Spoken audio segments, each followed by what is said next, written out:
Yeah, you can. 5 by 5. Oh, very good.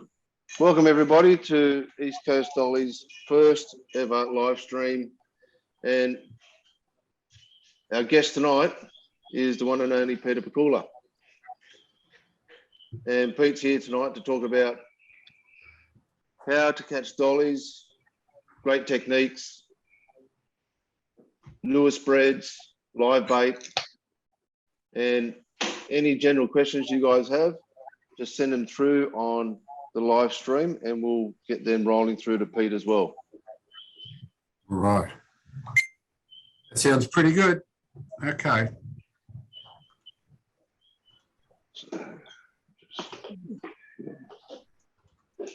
Right, we're getting some nice little comments on East Coast Dollies for some reason, 4 alerts. Okay. All right. Have we got anybody actually watching it on the live stream? Can someone tell me? Yeah, Peter, coming through 5 by 5. Okay, all good. All right. Are there any questions to start off with? Let's knock over any questions there are first. Anybody got any? Write them down or ask me. Put your hands up because I can't see whether you want to talk to me or not. A lot of you are on mute. No. Yeah, Peter, it's Martin. I've got a question just to kick it off, if you don't mind. Yep.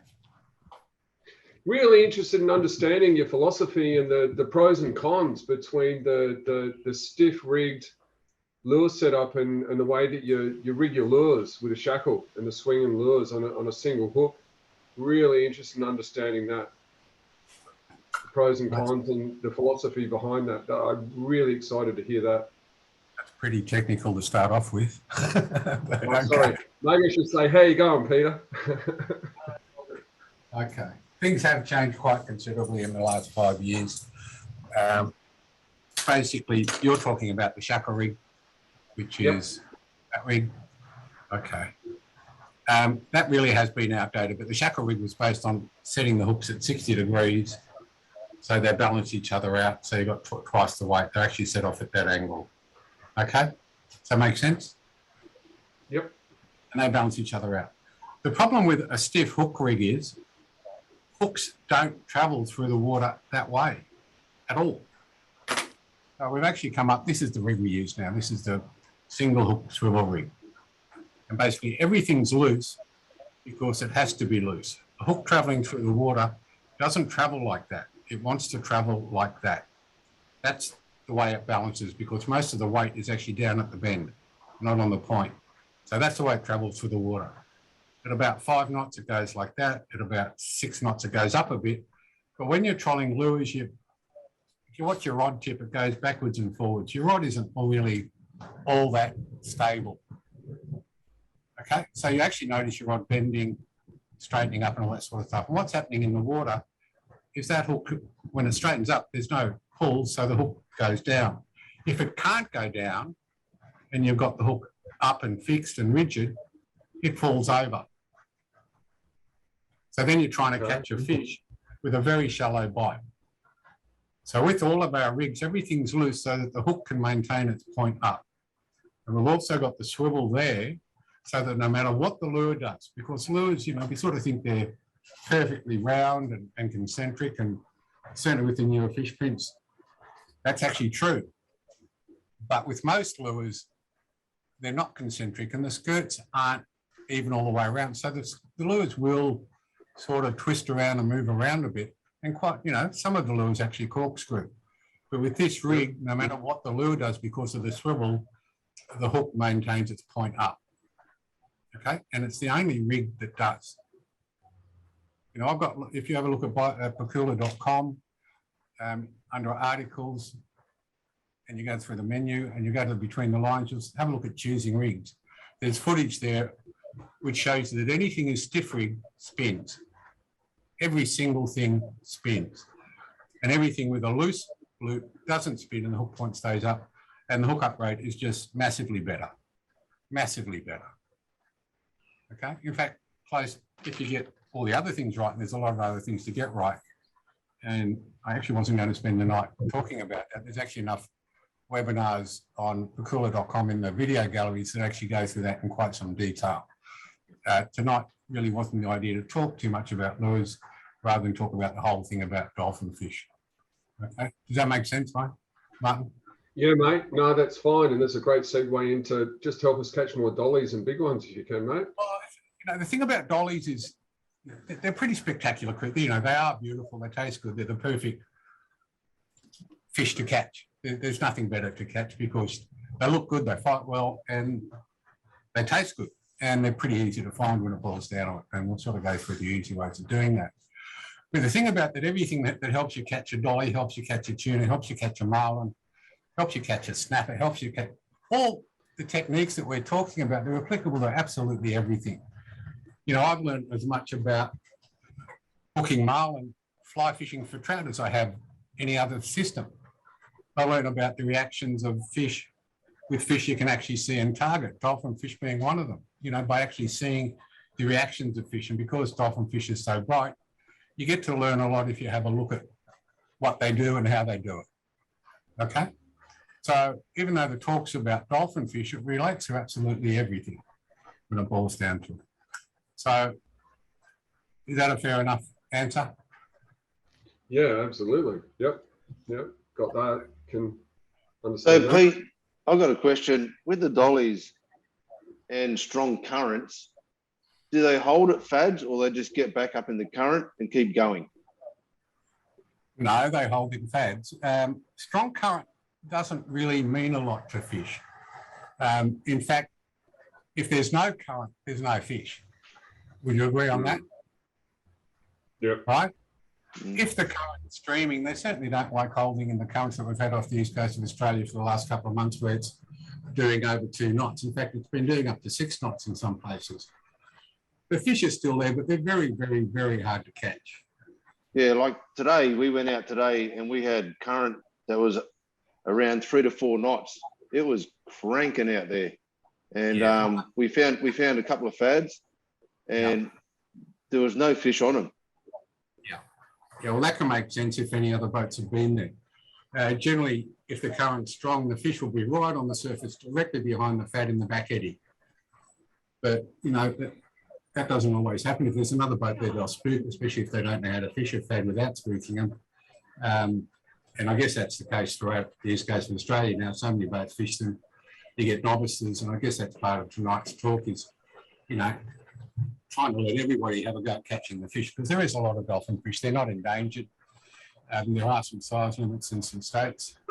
But, you know, yes, when the current's very strong, move inside until you get out of the current, and then you get a lot of fish there. Okay? You'll find it on the edge of that fast current where it meets the slow current. Yeah, that's what we ended up doing today. We actually came in and then we started catching them. So, well, that's exactly what happens, you know, and that's the same thing of, you know, if the fads are out wide and you're used to catching marlin and the fads, they'll be in close too because they want to get out of the current, okay, if the current's that strong. Certainly some fish, you know, the currents do move fish around, but there's always fish in closer in the slower currents. And also, you know, people seem to get really paranoid about the colour of the water. It just doesn't matter.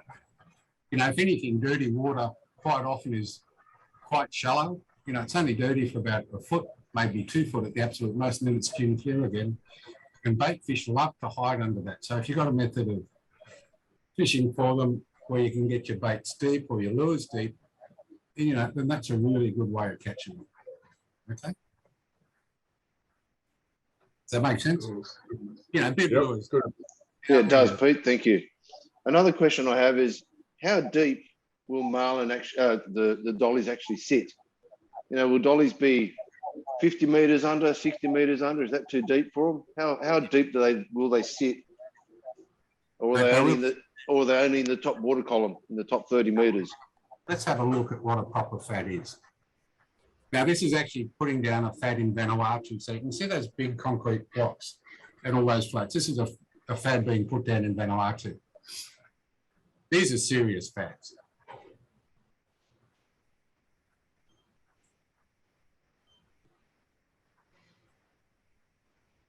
Now, the current's ripping, so there's not a lot of fish on the surface. But you can see what goes on. And those flags or streamers are the most important thing on a fad. It's not the floats. The floats only tell you where those streamers are. Okay? So if you don't have the streamers on there, Pete, you've just got a straight bit of rope. It's not going to hold or attract that many. You're kidding yourself. No. And the first boat is going to spook them. All right. So the way a fad is constructed, down the bottom, you've got the concrete block or the engine block or something to hold it. Then you've got rope going up to the streamers. And the streamers is the main part of a fad. That really is the main part of a fad. In some areas, they've got surface fads, which are very large rafts of bamboo poles joined together and all that sort of stuff. They are designed to hold fish, but most of them have just got floats to show you where the fad is. The fad is not the floats. The fads is the streamers below the floats. And that's where the biggest, for example, fishing out off Long Reef when I was a kid, I'll just tell you this story. My first boat was a 14-foot rotor glass with 100 Johnson on the back, which never had a cow. Cost me $900. It was a lot of money back then. The trailer was pretty crap, but it got me to the Long Reef fad. Got me to the Long Reef fad every time. It actually never got me back once under its own steam. It got to the stage where on a nice weekend, Sydney Water Police knew where to come and find me, and most of the time the radio didn't work. So I'd illegally tie up to the fad and catch what was anything that was on the surface. And then I'd put a big hook through it, 10-0 hook, and drop it down to where the streamers were. And I could actually tell where the streamers were because my line would actually stop and start and stop and start. So I was down in the streamers. I'd raise it up a bit. And the dolphin fish we would catch there were huge. You know, like 18-kilo dolphin fish were not uncommon. And the bait we were using was dolphin fish around about 60 centimetres long, okay? And actually took a lot of weight to get them to go down. Now, the sign that the big fish were down there was the fact that all the little fish up on the top were really tightly grouped. So you could tell that there was a predator around there. I did hook marlin, I did hook tuna. I never landed them in those days. I was pretty young and pretty crappy gear. We're talking 50 years ago, so you know there was a lot more fish around then too. But the bigger fish were always down where the streamers were, always.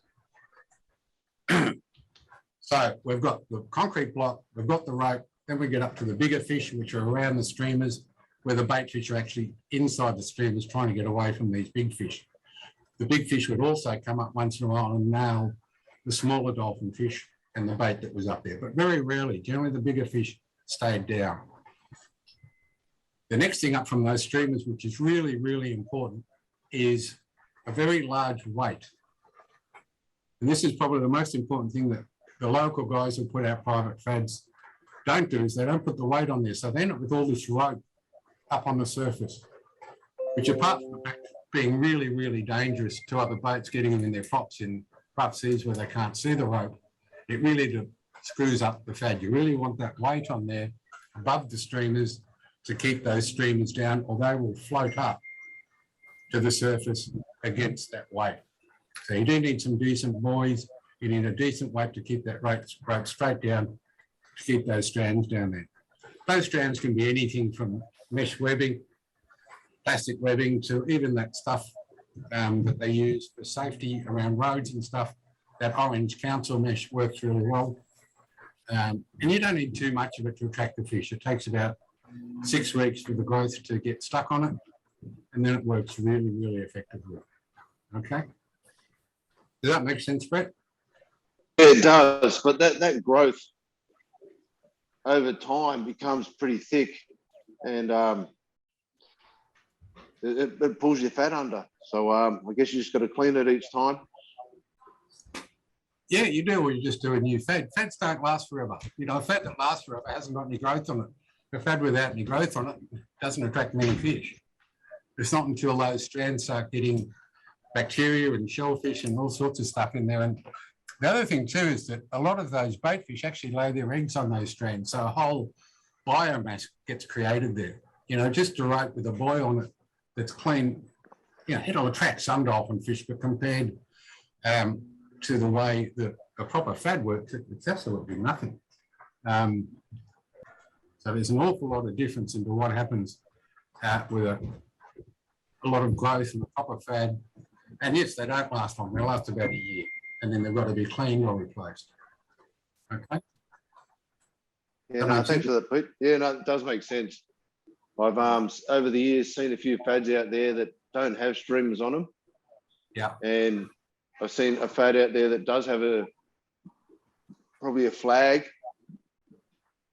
But I think over the course of a year and a half, that flag grew to be about, I don't know, 4 inches thick. Yeah, absolutely. Depending on the nutrients in the water.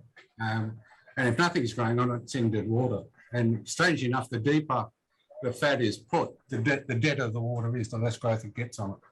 Most of the growth actually happens very much inside the shelf.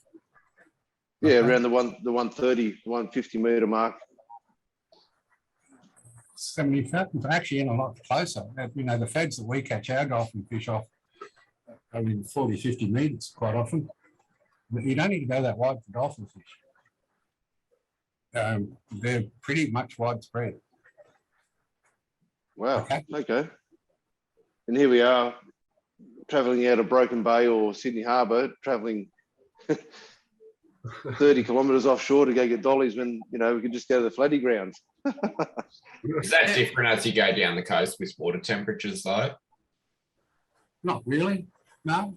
Basically, when the currents get warm, the currents get warm all the way down. We're talking all the way down pretty much way past Burmagiri when the currents are running. Certainly, living on the Gold Coast, those currents come in a lot earlier.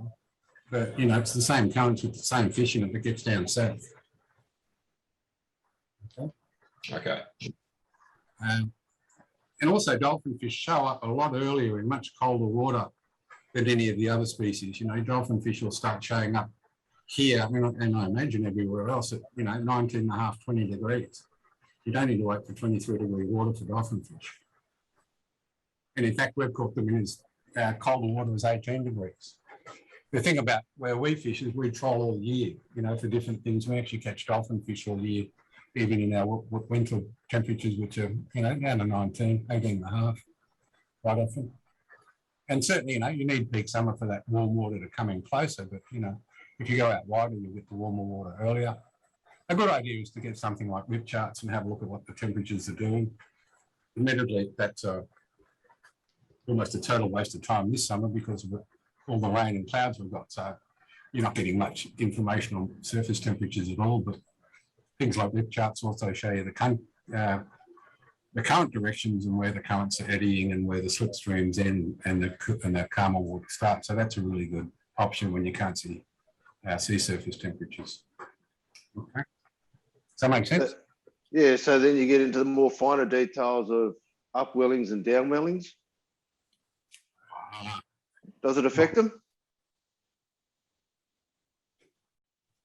Yeah, if you never want to go fishing, those upwellings, they don't come in that close, and they don't come past a specific spot too often. Sure, when you can get a zero line, in 50 fathoms off Sydney, all the hell's going to break loose. But geez, if you'd only fish for 2 days a year, because it only happens twice a year. Basically, I think quite often you can get too much information, which really stops you going fishing when you should.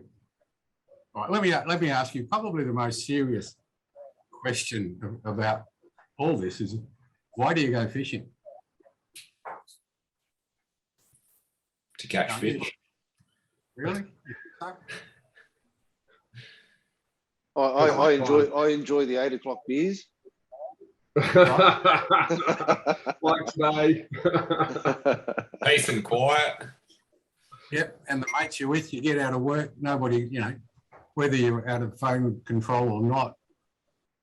So I've got a question here, Pete, from one of the lads. It says, what side of the currents do dolphin fish sit? In the middle of the channel or where it bends? In the channel. Well, that's what it said.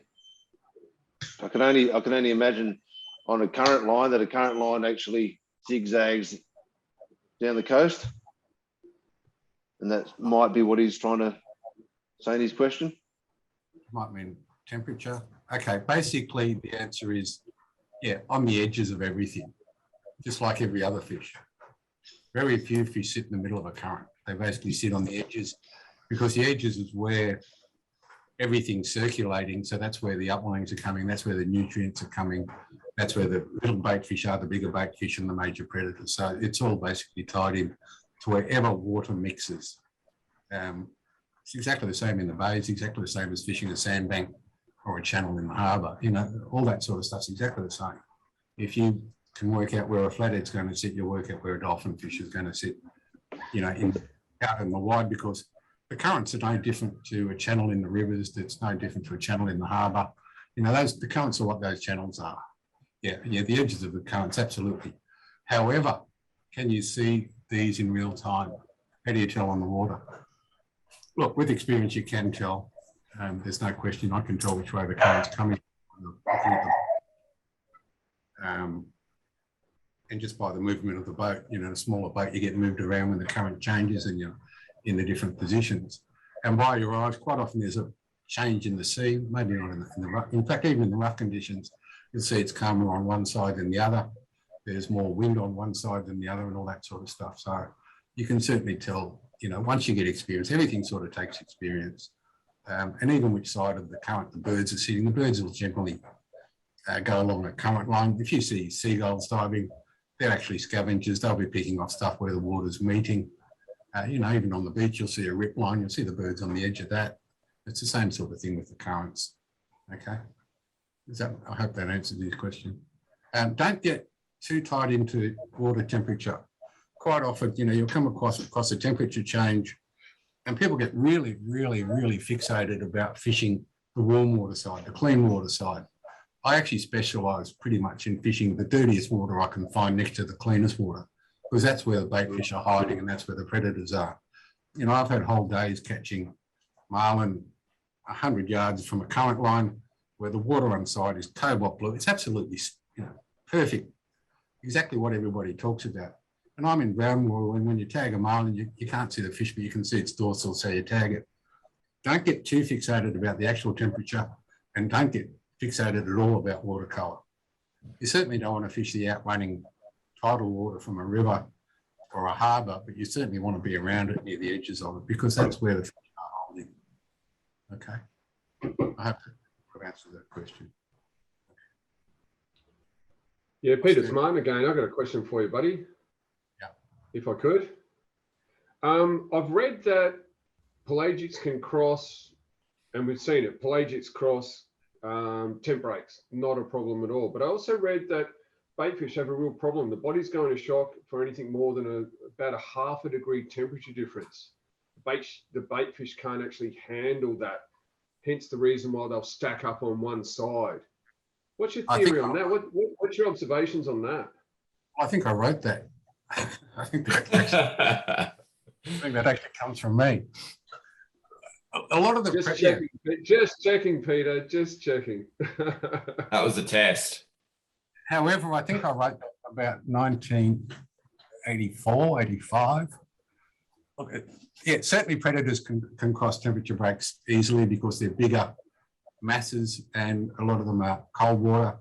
And a lot of the species like tuna and marlin and swordfish and a whole bunch of them have actually got heaters in them that heat their eyes and their brains and their hearts and stuff, so they can actually transverse major temperature breaks, like even go from the surface to the bottom in 1,000 fathoms without getting affected.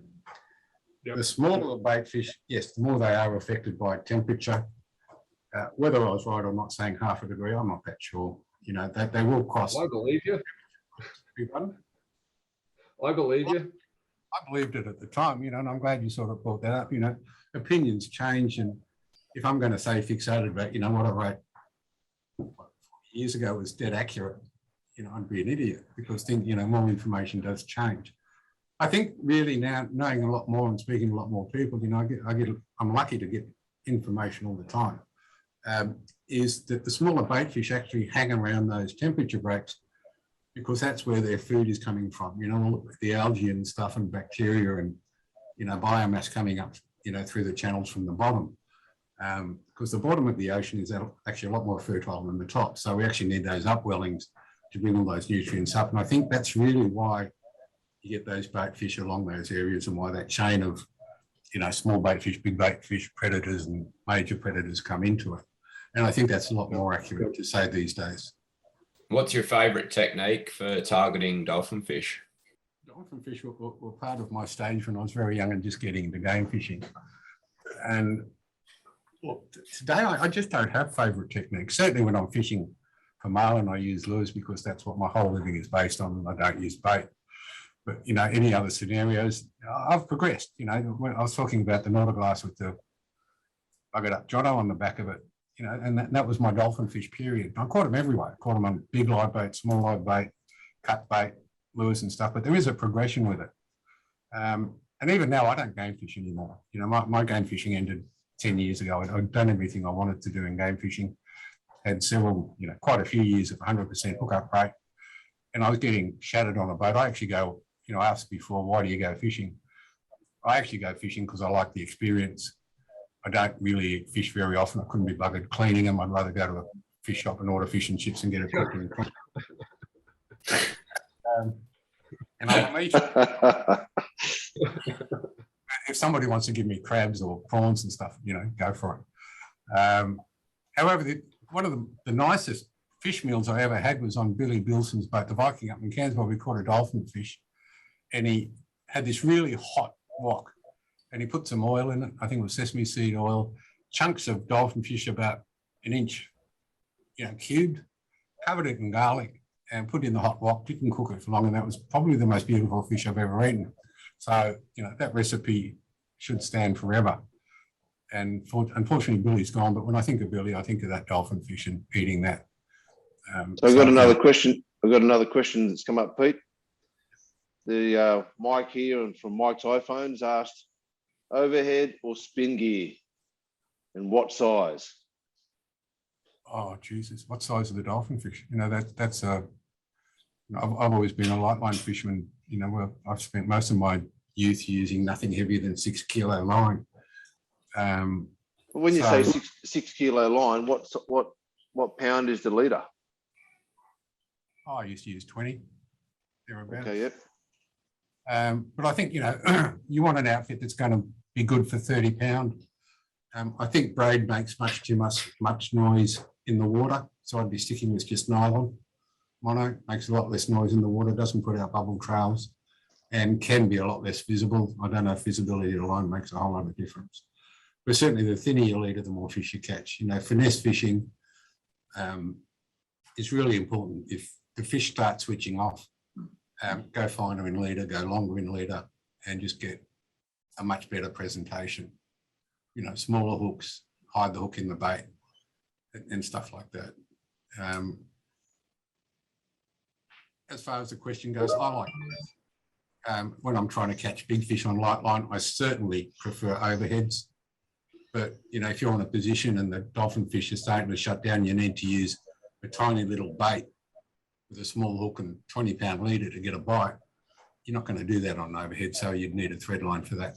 So given the fact that I'd have 2 outfits for both situations, if I was using live bait or big baits, I'd be using a decent sized overhead. I don't know the brands anymore. I really don't have them. And about a size, probably 2,000 or 4,000 spinning reel with 20 pound mono on it, just to be able to chuck out those lighter baits up against the fad and get some distance. That's pretty hard with an overhead, regardless of what overhead it is. Okay. So for not casting, I'd certainly use overheads. If I needed to cast, I'd be using a thread line. Okay. I've got another question here, Pete. It's if you fail to get liveys, when you're presenting a dead bait in strips, what's most preferred? Is it like for snapper, or is it just what's the best way to present a dead bait to these guys, to the dollies? All right, look, let's just work through something before I answer that question. When you first get to a fad, there's dollies there, and you're the first one there in the morning. bloody unlikely these days on the east coast of Australia. Those fish will eat anything. They'll eat any brand lure. They'll eat any size lure. They will eat anything. Every time you go past, every lure is going to go off. Every bait's going to go off. It's not a problem. The more the fish are fished to, the more they shut down. So your lures have to get smaller. You have to keep the boat further away from the fad. You basically have to cast further to basically let the bait sink down to those leaves and stuff. And that's where the fish will be once they start spooking. So as the day progresses, you've got to get tighter and tighter and smarter, the fresher the bait and all that sort of stuff.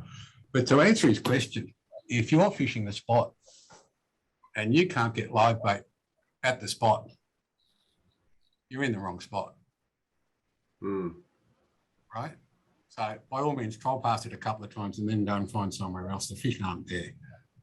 Okay? There might be a couple there. There'll be a couple of residents. They're probably shut down anyway. They're probably just having a rest. But certainly, you know, I spent years live baiting for things and stuff. And my rule just ended up being, you know, we used to go just straight out of the heads of Sydney down to the Colours, catch our live bait there and then just go out and stupidly enough look for schools of bait. How bloody ridiculous. So we wasted 2 hours in the morning trying to catch bait near Sydney Heads to go out looking for bait. And if we didn't use bait, we just troll those liveys around in the middle of nowhere, caught nothing. As soon as we could find some bait we could catch, we used that. You know, think of the logic of it, right? Yeah, we do it every time we go out. Yeah, I know. Right. You know, it's not until you're 68 you realise what an idiot you were when you were 30 and 40 and 50. And yesterday, you know, and all that sort of progression. And even with, you know, the live baiting, the really important thing to understand is whatever species of fish are around those fads, that's what those fish are eating. Doesn't matter what it is. I've won sailfish and marlin tournaments using goatfish for bait because that's what was there. Yeah. We've used trevally, nanny guy, anything we can catch is what we use because that if that's where you are, that's what they're eating. There's no point catching 20 yakkers off the colours and taking them out there and trying to feed them to fish who aren't eating that stuff at the moment. You know, they do get pretty switched on to what they're actually eating. You would have seen that with, you know, sometimes you'll come up to school to tuna or anything, chuck everything you got at it and won't touch it because that's not what they're eating at the time. It's not the right size, not the right colour, not the right action. Yeah, you know, whatever's out there. And even, you know, little fusiliers and toadfish and bellows fish. You know, that's what they're eating. those little bellows. We've had them before. Yeah. Stick a hook through them and chuck them down because that's what they're eating. You know, don't get too exotic with all this stuff. You know, it's pretty logical once you think about it. Okay. Yeah, so Mike said he landed a big dolly with a leather jacket. I can really understand that, having seen some of the small leather jackets around the fads as well. The little baby leather jackets that hang around there. It just makes sense, yeah? Yeah, you can net them too. Just whack them down there. It's not a problem. That's what they're eating. You know, and even things, you know, that are this big, you know, like legal dollies, whack an 11-0 through its head and put it back down, keep it fresh for a while until something bigger eats it. You know, it's just a progression of sizes. You know, you might catch marlin, monster tuna. Sadly, you know, these days, sharks, sadly, are a big problem just about everywhere in the Pacific and the Indian Ocean now, to a point where it's getting ridiculous. So, you know, just keep in mind, you know, there's lots of ways of doing things, but certainly if the little dollies are schooled up tight on the surface, there's big things down there after them, and quite often it is very big dollies. Okay. So when we talk about big dollies, we talk about bulls and we talk about cows. Yeah. So obviously we've got a big bull. How many cows would be roughly with that bull? Is it like a herd thing? What is the story there with the bulls and the cows? Do bulls travel together? Is there multiple bulls, or is it just one bull with several cows? The biggest bulls that I've caught have been individuals. Yep. In fact, they were totally individuals in the middle of nowhere. Yep. All by themselves. You know, you flog the area for some, you know, and these bulls are pretty big. I spent ages trying to find photos of the big bulls that I've caught. The biggest one I've caught was wider than me and was about, I don't know, I guess 60 odd pounds, 70 pound or something. It's a pretty good story. I caught on a boat called Pacemaker. It was huge. It was very old. It was obviously going to die. It was fully scarred up with cookie cutter shark bites and scars and all sorts of stuff. It was rooted. And it really was an enormous fish. And I basically said, oh, hang on, guys, I'll just go down the cabin and get the record book. I think this is the record. And I measured it and we actually weighed it. Actually, it's a long time ago. I don't remember what it actually weighed. And I went down, found the record book, so yelled out and said, oh, hey, it's a record. You know, it is a record. And I heard from the deck, oh, it's too late, they filleted it. So the photo is somewhere. I don't know. One day I'll find it. But yeah, the big bulls seem to be by themselves. I don't know anything about their habits like that. Okay. You say you caught that big bull. Were you targeting that fish or were you chasing marlin and caught it as bycatch? We were chasing marlin. It was a bycatch. That's how basically most of my trolling dolphin fish have been caught. Now, dolphin fish, I just saw something pop up. What's your favourite Pakula lure? The dolphin fish. I don't have favourite lures. I've got favourite patterns. I'll talk about that soon. Or we'll be going almost an hour tonight. We might do another session some other time. I'll talk about those sort of things. Dolphin fish are ridiculous. They are ridiculous fish. Don't get too hung up about what you use for them. Really glad you asked about Pakula lures. Of course, that's how I make my living. But those things eat anything. And, you know, I fished around the world and you catch them on every lure, every colour, every size, to the point where it's absurd. I was fishing in Dubai.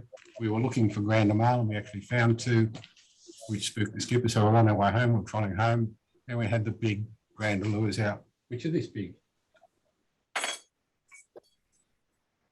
Jesus Christ. Right, so that's a big lure, isn't it? That's massive. The hooks in it were bigger than this. The teaser. Yeah, the hooks in it were bigger than this. Guess what size dolphin fish I caught on that? Same size as the lure. 700, yeah.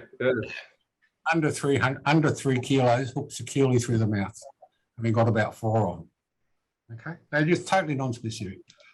And it'd be nice to give you a Pakula ad and all that sort of stuff, but it'd be bullshit. So, you know, anything you got out. All right. I mean, we'll talk about Pakula. It's probably another session. We'll just spend a whole session on that. But the most important thing about dolphin fish that I do want to talk about tonight is you've got to attract them. They react so crazily to anything that splashes, sparkles, vibrates, and flickers. They're just a dead set sucker for anything like that. You know. So you're saying put a dredge out, put a witch doctor out? Yeah, witch doctor, absolutely. You know, somebody's going to hate me for going through this, but we'll say what? This might be the first one. Okay, this is pop over to there. Yeah, actually, I'll just show it up here. It's an unfinished witch doctor. Stickers on it. These don't stay in stock very long. So that's a witch doctor. It goes down and it actually sparkles and flashes and all that sort of stuff. Very easy to retrieve. Also very easy to tangle up in the rope of a fad. So you've got to be careful of that. But the most important thing about that is using a tow rope with the fish strips on it. I just want to go through this. We're going to change cameras here to this one with a wide angle. What we basically have is a tow rope.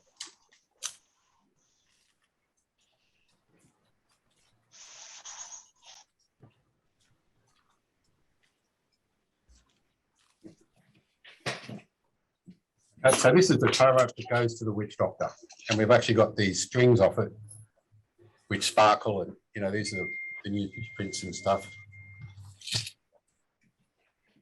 the slimies and stuff. So you know they certainly look really good.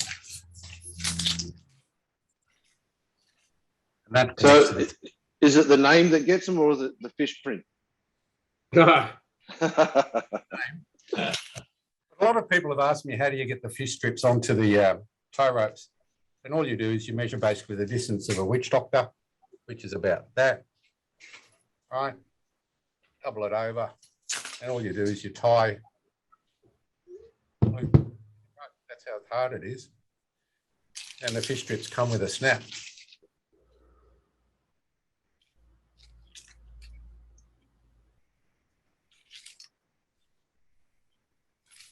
And that's how you put the fish strips on there.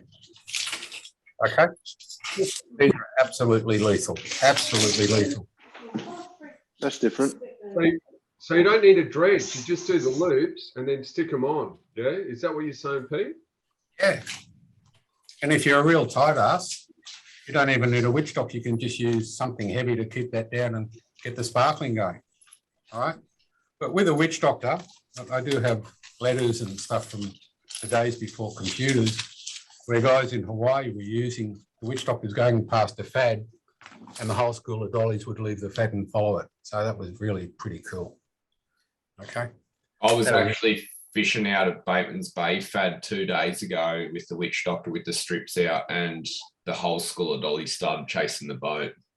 They did turn back to the fad, but they come behind the boat for about, I don't know, maybe 3 or 4 minutes. Yep. So you got lots of opportunity to chuck lures and stuff out of them. Yeah, got plenty of fish. Yeah, were they little ones or big ones? They varied from the ones that I caught were from 50 to 80 centimeters, so small fish. Perfect bait size to go back to the fad and dunk them down. What's the legal size there in New South Wales? 60. Okay. Yes, here in New South Wales, Pete, we have 1 over 1100, a bag limit of 10. So you can have 1 over 1100, and the rest have to be 60 over 60. Right. In Queensland, you can have 5, and the minimum size is 50 centimeters. Right. Okay. That's interesting. I don't know why they do that. There's actually 2 species of dolphin fish. One of them doesn't grow very big at all. One of them doesn't even get past 60 odd centimeters. So it's interesting. Really? Yeah. Yep. I'm not sure if they're off New South Wales, but there are 2 distinct species of them. Really? Yeah. Okay. That's the first time I've heard that. Yeah, the next thing is flippy floppies. I spent this afternoon talking to Bill Pino, who makes these. These also are really major dolphin fish attractors. You put them out the back and they splash around and flip and all that sort of stuff. It's twice as long as this. This is doubled up. These are absolutely spectacular as an absolute great fish attractor. Okay. Then we've got bars. These are actually the oozy fish print slimy oozies. Got the birds doing the splashing, so that attracts the dolphin fish. And this you can actually troll on 24 kilo or even 15 kilo gear. And we've got an oozy out the back with a hook in it. So this is absolutely dynamite for catching dollies as well. Right, can you imagine that? It's a killer. I can imagine 4 tangled up. Well, I can imagine 4 of them tangled up. All right, let's not tangle them up. Let's go to this then. Here we've got bird, oozy, and another one with a hook on it. And that, that will slay the dolphin fish around the fad and pretty much anywhere.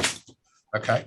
So basically teasers are really, really, really important for dolphin fish because they're probably the fish that reacts most to teasers, 100% for sure. Okay. So Pete, just going back to what you said before about 2 species of dollies. Yeah. Now, we just had a question come up there about the dollies blue and white, green.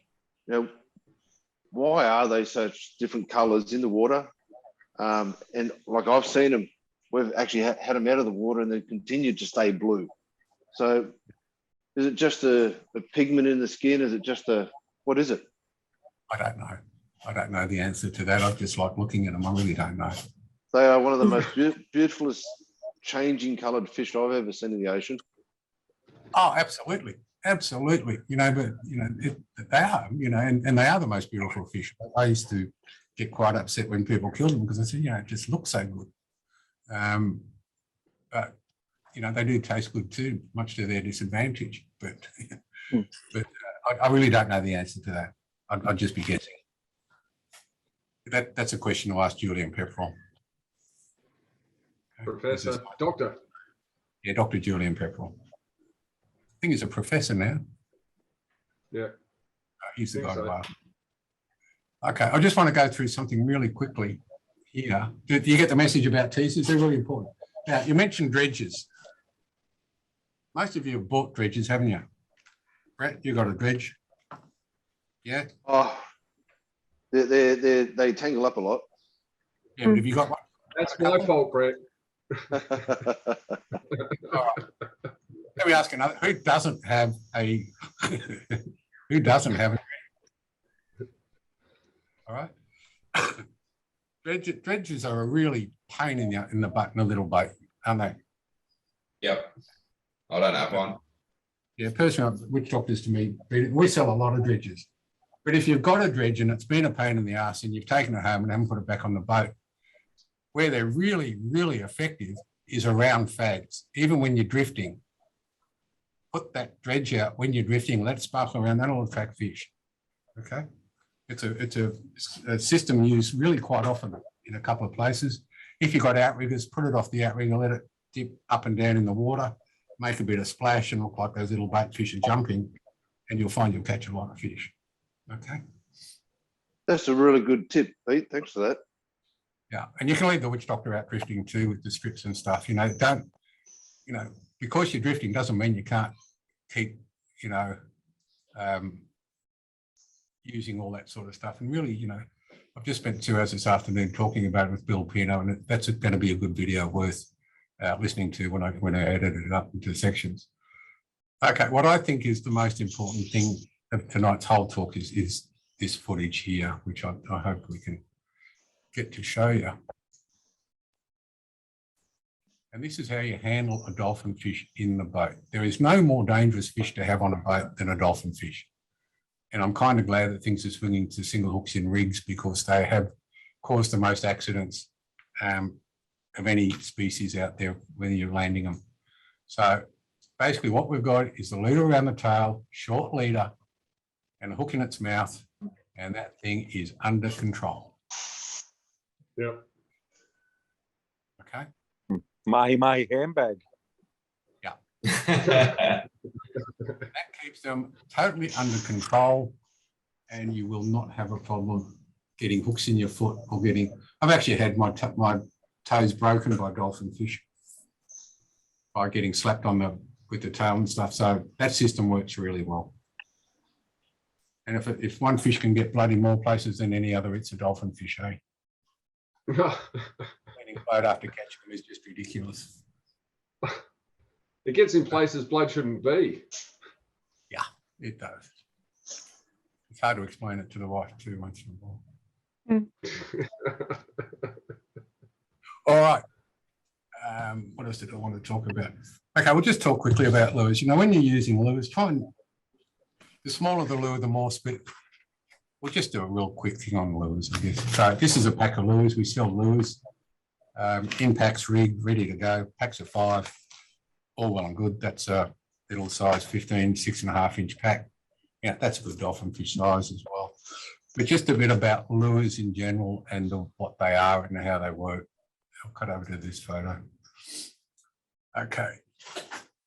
Lure colours. A lot of people talk about lure colours. Now, the reason why I'm going to say what I'm going to say now is not because of my opinion. It's because of statistics. I learned a long time ago, just don't have opinions, have, you know, all the information you can get. So what we've got here is a spread of 5 lures. On the left-hand side is what we call the short corner. That's the closest. And it's black. And the reason it's black is because it's generally in the whitest foam water that there is. So you need the best profile and silhouette that you can get, okay? Notice that the head is short and round. And that's because the angle of that lure to the water is very steep. So you want a lure that's going to hold in. So a short-headed, round-edged lure will hold in really well. The next lure out goes further back. This is blue. It's actually a lure we call the sprocket. And the next colour out is blue, because fish live in the blue ocean. They're used to seeing different colours of blue. Regardless of what blue it is, the fish can see it really, really clearly. So that's the next furthest out, and it's the most visible. Okay. That lure has got a slightly longer head than it is wide. It's not short, and it's got a tapered front to try and dig into the water. The next colour out, the next lure out is a short rigger. If you've got an outrigger. If you don't have an outrigger, it's not a short rigger. So we actually call it a short winger, like a sports thing, so that you understand it's a different lure. If you've got an outrigger, it's another short round head, quite square. This one's got sharper edges because the line is a lot shallower to the water than the short corner, even if you have an outrigger. If you don't have an outrigger, then that's the wrong head to use. If you're running a whole bunch of flat lines, then you run pretty much the same shape as the blue one, the sprocket.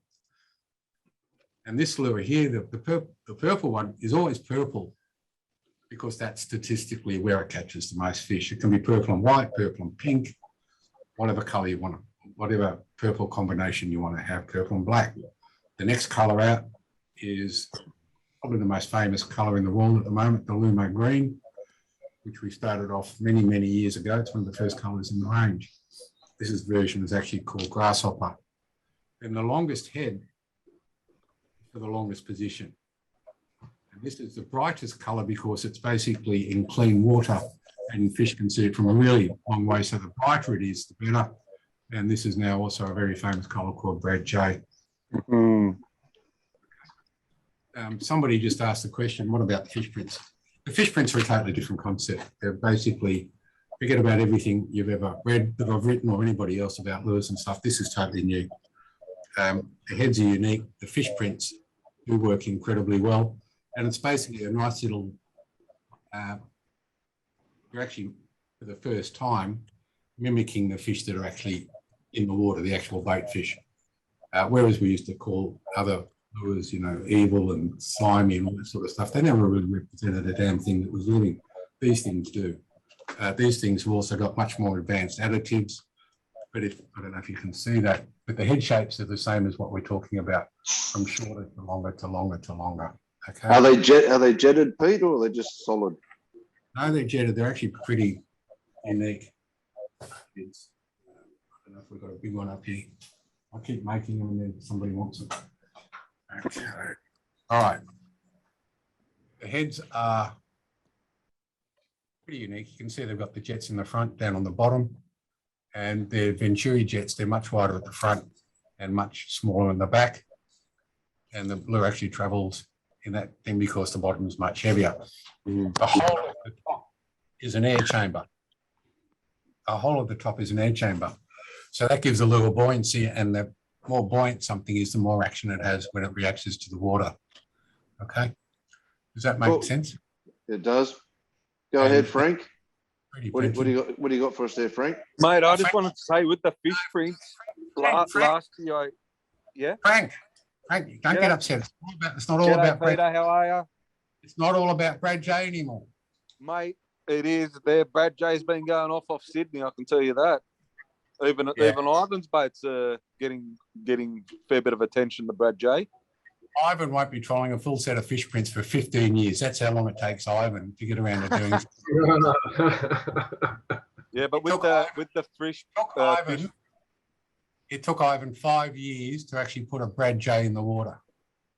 Okay. And now he won't take it out. Yeah. And you know, in 5 years' time, he'll be thrashed by the guys using fish prints, and you'll finally, oh yeah, these fish prints are good. So what, 2027, you reckon he'll be running them? I hope he's still around to be doing it, but yeah. Yeah, now with that, I got a couple of red baits off you last year, and mate, one of them, I got 3 marlin in 48 hours. Well, that's all right. Yeah. But the red bait does have the Brad J skirt in it, so you're sort of winning both ways there, right? Yep. Yeah, no, mate, Brad J, I'm a Brad J advocate for you, as you know. I noticed, So yeah. so much so that people actually think I'm sponsored. I'm sponsored by you. But hey, I'm all for that. What? Or for people thinking whatever they want. Yeah, look, I'll happily do a deal with you. What are those those cream things called that you make? Oh, those what do you like cannoli cones? Yeah. Yeah. Well, you haven't been to Sydney for a while, Pete. You got to get into me. 2 plates of those for 1 lure. And it's Oh, a mate. deal. You sponsor me with the cannoli cones and I'll sponsor you with Brad J's. Mate, I'll be worried about your cholesterol, Pete. Oh, mate. I wouldn't want to be responsible for anything happening to you, mate. No, mate. Something's going to happen. I'm old enough. Hey, Frank, just running past the administrators of East Coast Dollies, if you wouldn't mind. Thanks, Frank. I love a good cannoli there. So, Woolwich Mariner, mate. Woolwich Mariner. If you're ever around Woolwich Mariner, you're welcome to come down. All right. Cheers, mate. Thanks, Frank. When are you visiting next, Pete? What? Going where?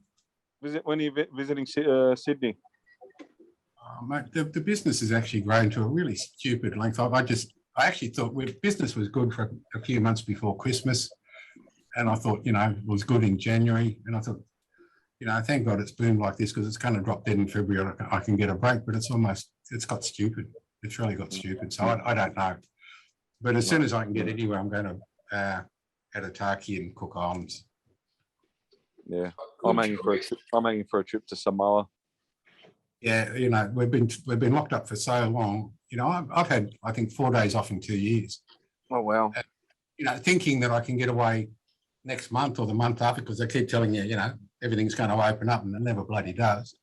I'm really at its end. I've been getting cooked pretty regularly lately, and I think it's just stress of not having a break. Yeah. And I think a lot of people. Oh, you've got a couple more questions there, Peter. There's a couple more Yeah. good questions there. Can you just address them? So the first one was from Mike again. So if the color changed depending on the position, what's the go with the fish prints? I think you addressed that. The fact that the fish prints are, it's not only the head, the fact that it creates combined with the system, it creates a moving fad there as well. Yeah. And then he's also saying, so if you were game fishing, would you use the fish prints or the traditional proven lures? Where would you go? What's the best advice you could give the punters, people that want to really, without, completely unbiased here, but, because we've all got lure bags full of, mozzies and, sprockets and. All right. But basically, I'm in a fortunate position where I can get samples made of stuff, and stuff is fish prints. We started mucking around with. I actually did the first one in 1984 when I actually hand painted one. And I got pissed off because it took me 2 days to paint it and make it look absolutely beautiful with slimies on both sides. That was in the days when I actually made my own skirts in a unit. And it lasted like an hour and the guy lost it. I really cracked the shit. So I sort of put it in the back blinkers and actually ended up finding someone who could actually print the skirts. About 2 years ago, we made some samples and they've been highly successful. So we basically, when we produce something, we actually got to outlay something like $40,000, $50,000 to get a batch of anything. So I'm not going to do that unless I'm dead sure it's going to be successful. I know it'll take a while to catch on, but I know the success rates because we don't bother putting something out on the market unless we know it's going to work because we can't afford failures. Not to that degree. We can't eat $50,000 and throw it out the door. Okay. So, for example, to put a production run of fish prints in, it was 11,000 skirts, which we actually sold out of very quickly. And we're now on our 3rd batch of fish print stuff, and we've actually just done the Uzi, and we've got, we ordered 1,000 of them. We know what they're going to do. I've been doing this a very long time. I don't really make decisions unless I know they're right. I know I did in the past, and I might in the future, but not at the moment. Everything's too risky not to have a sure thing out there. So I'd go the fish prints, at least give them a go.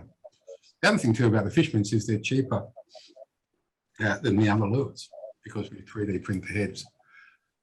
Just to get on a topic that leads into very quickly is, I'm a lure maker. I make 5 ranges of lure heads. I make the 3D fish print heads. I make the originals, which are those. I make the originals, which are those. I make the power heads, which are those. Probably make more. Make the power jets, which are those. And shredders behind me and the fish prints. So yeah, that's 5 ranges of lures. You actually shouldn't even troll that range with that range. Okay? Because each range is designed to work with each other. You know, the jets will work at a much higher speed than all the other ones will. These are pretty average, very close to these, and these are very light lures, so they're pretty much the same weight as the fish prints when it boils down to it, but they don't have the jets and they don't have the air keeling. So they really don't mix up. And when we did the 3D prints, I wanted the fish to eat the fish, which is where the hook is. I didn't want them to basically knock the head. You know, people come back and they show you all the scars on a lure head. And, you know, to me, that just sort of meant that the fish wasn't eating where the damn hooks were, which are back here. So I want the fish to eat the hooks back there, and that's what the fish prints do. So that's why, you know, if you're going to run fish prints, you run all fish prints. If you're going to run originals, you run all originals. And to the point where, you know, I started making the originals probably in about 1984, and we still make them because guys still troll those spreads. They lose one and they want another one. And I keep saying, well, you know, if you've got the originals, you don't buy that one because it won't fit in as well as just using the whole pattern. Okay, does that make sense? Yep. And, you know, even mixing brands of lures, you know, I'm friends with a few lure makers, but there hasn't never been a conversation of, hey, Pete, what speed do you reckon our lures should be designed to work best? That conversation has never happened with any of them. Okay, so the lures work differently. And of course, if you're running mixed things, you're going to have a hot lure. All right. And whatever that hot lure, it's a hot lure because it's the only one that's working. When you're running a full pattern of lures and the pattern's right, you shouldn't have a hot lure. Basically, every lure should get the same shots as every other lure, or at least the 3 lures out the back, or at least the 2 lures in close, depending on how your boat's set up and how you've designed it. You should not have a hot lure that catches all the fish. Okay. Now, certainly there's some lures are really easy to run and you can't run them wrong. And the Brad J 8-inch size 25 bullet is one of those lures. You can't run it wrong because it's a bullet that's pretty much subsurface or runs very close to the surface and breaking the surface once in a while, but you can't run it wrong. Every other lure, you've actually got a position on the pressure waves and generally in the lower third of the pressure wave, so it actually has more water than at the top. So there's a fair bit to it. You know, we'll go on too long tonight. I think we're pretty much for 49 minutes now, or actually over an hour. So, you know, I don't want to bore everybody. So we'll take 2 more questions, if we could. We won't get bored if you talk about Brad Jays. Pardon? We won't get bored if you talk about Brad Jays. I won't. I will. Great tuna lure. Oh, they're a great lure for everything. It saves a lot of others. It's actually a family of new additives called cat, and there's an awful lot of cat additives. For example, every one of the lures here has exactly the same additive in it, right? But if you've only bought one Brad J in the last, you know, one Pakua lure in the last 5 years, it's probably been a Brad J. So it's probably the only one you've got with that additive in it. But yeah, I'm happy to sell anything that people want to buy, but there are other lures that are certainly as good. The fish prints have double that cat additive as the Brad J. If you get to put one lure out the back, what would it be? Brad J. Who said that? Frank. Doesn't matter because it's the only lure that's going to get bit if there's only one lure out there, isn't it? So it would probably be a Brad J. But let's just analyse that a bit more, okay? Rather than what lure you're going to put out there, you've got to work out what you want to catch. Now, do you want to catch everything or do you want to just catch a big grander? Right? That's what you've got to think about. If you want to catch everything, then every single fish out there is going to eat a lure that, probably even slimy mackerel, right? That size will eat it. Dolphinfish a little bigger than it will eat it. So by increasing the size of the lure, what you're actually doing is eliminating other species and sizes. The bigger the lure, the bigger the fish, the less small fish you're going to catch. except of course dolphinfish, which will eat anything, any size, any time, or sometimes. Okay, so if I was only going to troll one lure out there, it'd be a really small one with possibly an oversized hook in it. Okay, and probably an oversized leader. As for colour, okay, your Brad J's good, Lumo's good, Evil's good. As a lonely lure, quite honestly, it's probably going to be a frigate black because it's a great silhouette out there. And if you're only trolling one lures, it's generally because conditions are absolutely crap. It's windy, it's probably raining. Nobody wants to fish, but you're trolling home so slowly because of the weather. Somebody wants to put a lure out there. And because of those conditions, I'd probably use a black lure. Okay? Or a Brad J, I'd be happy with either. Okay? But if I'm going to be on a boat with one lure, I'd rather not be on the boat. I like trolling. Oh, it's stupid with one lure out there. Okay. One more question. And then the big thing of the night, the notice of the prizes. Okay, one more question, if you've got one. Top 3 tips for punters.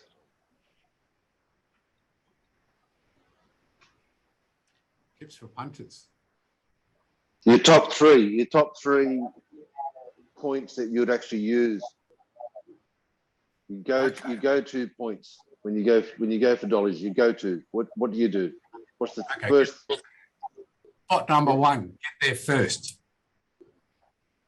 Point number 2 is start fishing for them up current of the fad, never down current of the fad. Like when you're trolling, don't come up from behind the fad, come down the current towards the fad. That's probably should be point number 1 actually when you're trolling lures. Never troll lures into the current, always troll or zigzag with the current. You hook up a whole lot better. Yep. Point number 3 is don't let the catching of the fish be the reason you're going fishing. There's so many other things like getting just your head together, being with mates after work for a week, just having a break and settling down and having a good day with your good mates. And that's probably the most important thing about fishing. I now fly fish with a bunch of 3 other blokes. We go away together quite often. All of us are hopeless fly fishermen, but we really enjoy each other's company. Most of us don't catch a fish in 5 days on a $6 trip, but once in a while you fluke one. But you sort of, the older you get, the more you realise that you don't go fishing for the fish, you go fishing for everything else it offers you. And that's probably the best advice I can give you. Don't get all stressed out and macho about catching fish. Nobody really cares what you catch or don't catch. They care what they catch themselves. Okay? Trying to be a hero in this sport, pretty much a waste of time. Nobody cares. The more you can give to people, the more they'll give you back. And that's probably the best lesson I can teach you. Okay? Well said, Peter. Yeah, well said. Yeah, well said, mate. All right, Brett, we'll almost call it a night. Would you like to announce the winners? Oh, look, Pete, I sent you one guy there, which he had a really good story. Yeah. About how him and his wife and his daughter all went fishing. Quite a few things happened. Cut hands, cut fingers, broken stuff. Chasing pelicans around, trying to get the hooks out of them, leaving his rods up in the in the rod holder, and that actually got over 200 likes and happy haha memes. So his name was Troy Scully. Good on you, Troy. Have we got you there, Troy? Well done. Oh, Troy's out there fishing. Hope he remembers to put the rods down. But anyway. Yeah. Oh, wait on. There's the wife and the kids. Oh, yeah. Where are they? I can't see them. Where's Troy? Hey, Troy, Down the bottom there. turn your mic on. Turn your mic on, Troy, and we can get a full picture of you then. Yeah, here we go. There we go. Sorry, Good on you, Troy. Congratulations. Thanks, guys. Hey, Yeah. Troy, Well done. Hey, Troy, I actually did read your story, and I thought to me that was just a normal day in my life. Yeah, it was a bit of a shocker that morning. It was a nice morning out, but then it all turned pear shaped pretty quickly at the ramp, and the pelican was the biggest shocker. I obviously didn't see that coming. That was unbelievable. Getting my arm stuck down his S bend was an experience. But, anyway, what happens? I've still got the dent in the collar door as well, so I might fix that one day. Good luck to you. All right, well, I'll contact you during the week too and find out what you want. Congratulations. Thanks, Pete. Thanks for all the tips and everything too. I learned a lot tonight. It was great. Really good. Yeah, no problem. Good to see you with the wife and the kid on the boat. Good on you. Yeah, mate. They love it. Yeah. No better place to be. I'll tell you what, my best fishing memories and stories come from fishing with my wife. Yep. You know, I had to say my wife because, before that I fished with some other wives and that weren't so much fun at the end. But anyway, that's life. All right, the second winner. Great. Yeah, his name is Daniel and Tanya Smith. Oh, yeah. And what was his story? His story was they're on their way up for a 4-week holiday, Southwest Rocks. Truck blows up and dirty water, wind, cyclone swirls, and quite a few things happened to them on their way. So it was quite an interesting story. Yeah, once again, that's just an awesome trip for me as well. And I really don't have a third one, Pete, because again, I've been the same. Trying to get a third one. I will pick up a third one, but there's just too many good stories there to actually choose from. Peter? Mate, I've got to tell you, when I came across your page, the culture on your page is the best Facebook fishing group page that I've come across. You know, the guys there are absolutely fantastic, and it's been a real pleasure doing this tonight. And, and we'll do some more, maybe a bit more about specific lures and techniques and stuff like that. But it's been an absolute pleasure. So thank you, and thank you to those who came in and listened. Really, really appreciate it. Yeah, no, look, it's been good. I started this page over a year and a half ago.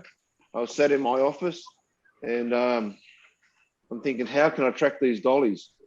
I need to be able to track the dollies coming down the coast. How can I do it? And buggered, I'll start a Facebook page. And I never in my wildest dreams ever expected it to go past 200 people. And you look at it today, we're over 11,500 people. And it's just fantastic. You know, there's everyone that gets on there posts some absolute cracking photos of dollies and their adventures.